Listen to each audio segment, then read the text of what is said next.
Buenos días.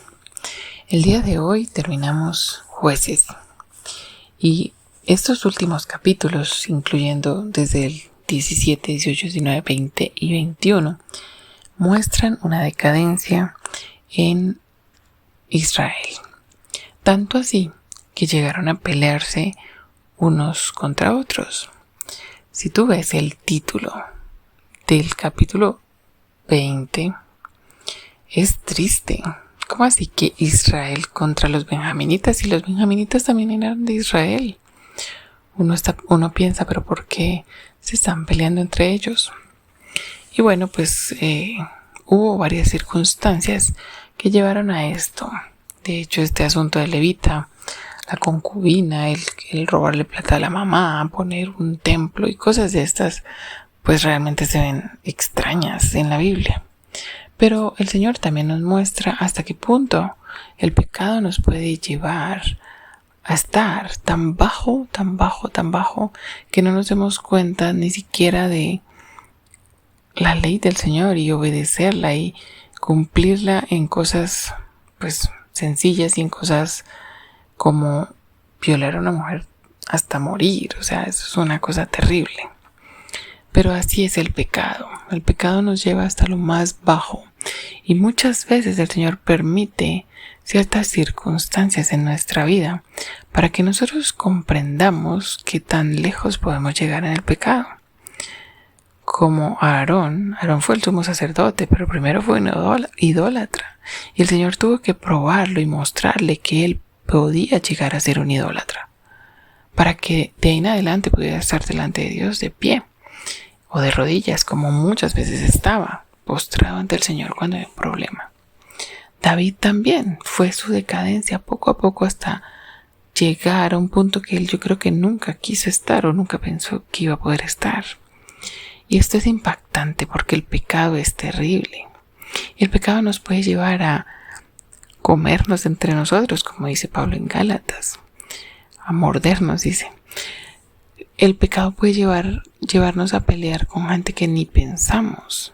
El pecado puede llevarnos a acusar falsamente a otros. El pecado puede llevar a haber pleitos graves entre hermanos.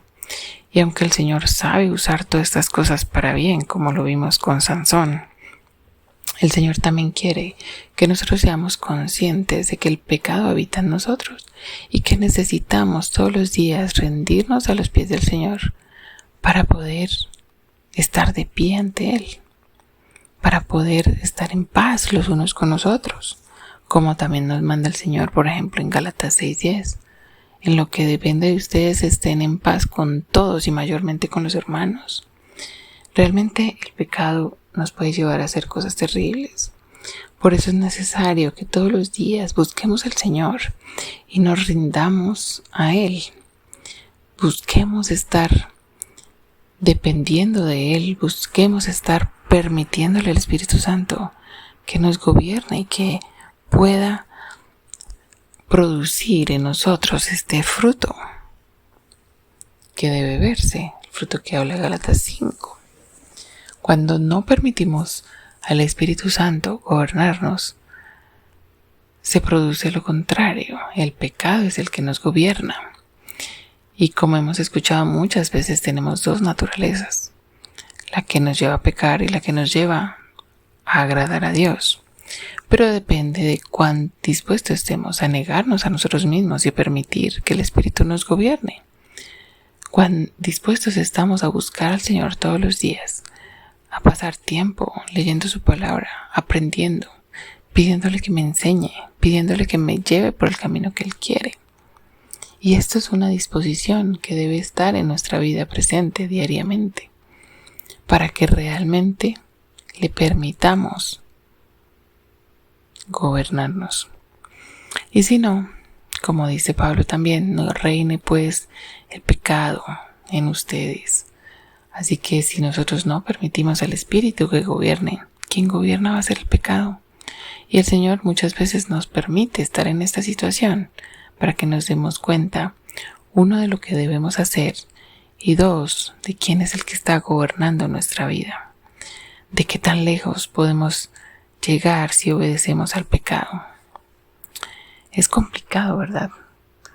A veces necesitamos ejemplos como el de Levítico, el de Jueces, los últimos capítulos, para que podamos entender qué quiere el Señor con nuestra vida y qué quiere el enemigo con nuestra vida. Él quiere destruirnos y está muy dispuesto a hacerlo. Pero nosotros somos los que tenemos la libertad delante de Dios de escoger a quién de los dos queremos servir. Que el Señor nos ayude a presentarnos delante de Él, a postrarnos delante de Él, a pedirle que nos ayude a no servir al pecado, a no pecar, porque no sabemos cuán profundo nos podamos llegar.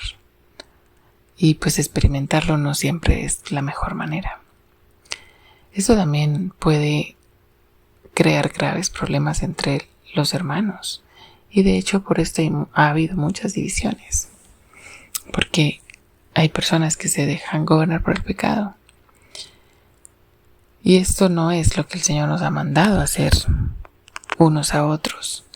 A lo largo de todo el Nuevo Testamento hay muchas referencias a lo que debemos hacer unos a otros y tienen que ver con la convivencia, soportarse unos a otros, llevar unos las cargas de los otros, sin chismes ni murmuraciones ni juzgarlos, sino en restauración, en ánimo, en animarnos unos a otros, en perdonarnos, en considerar al otro como superior a mí.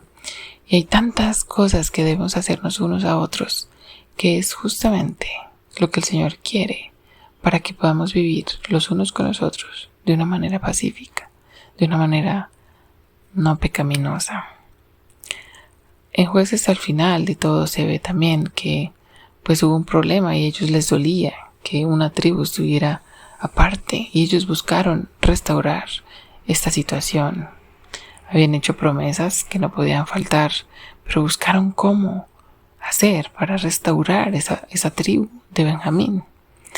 Y la tribu siguió perteneciendo al pueblo durante muchos años. Tristemente más adelante no dolía tanto separarse entre 2 y 10 tribus. Pero en este momento es bonito ver que sí les dolió pensar que esa tribu podía desaparecer y que ellos como grupo total iban a perder una parte. Ojalá esto también sea nuestra actitud. Cuando ya ha habido un problema, que nuestra actitud sea intentar arreglarlo. No pasar la página. Pasar la página no es arreglar. Pero cuando tú buscas el perdón y la restauración, estás arreglando este problema. Y eso requiere una negación personal. Yo me niego a mis derechos, quizás, de vengarme. El Señor quiere que le dejemos a Él la venganza. Pero yo renuncio a mis derechos de reclamar lo que el otro ha hecho contra mí para ofrecerle el perdón y restaurar la relación. Esto requiere renunciar al orgullo. Esto requiere depender del Señor mucho. Y Él es el que produce en nosotros el dolor del pecado, el dolor de la ruptura, el dolor del hecho de la división, del hecho de perder a alguien quizás por un pecado que se puede restaurar, solucionar y perdonar. Que el Señor nos ayude a tener una correcta perspectiva de su pueblo, tal como Él lo quiere, lo pensó y lo diseñó, para que podamos vivir en paz, vivir en armonía. Porque la armonía es como dice Salmo 133, mirad cuán bueno y cuán agradable es estar los hermanos en armonía. Allí envía Jehová bendición y vida eterna.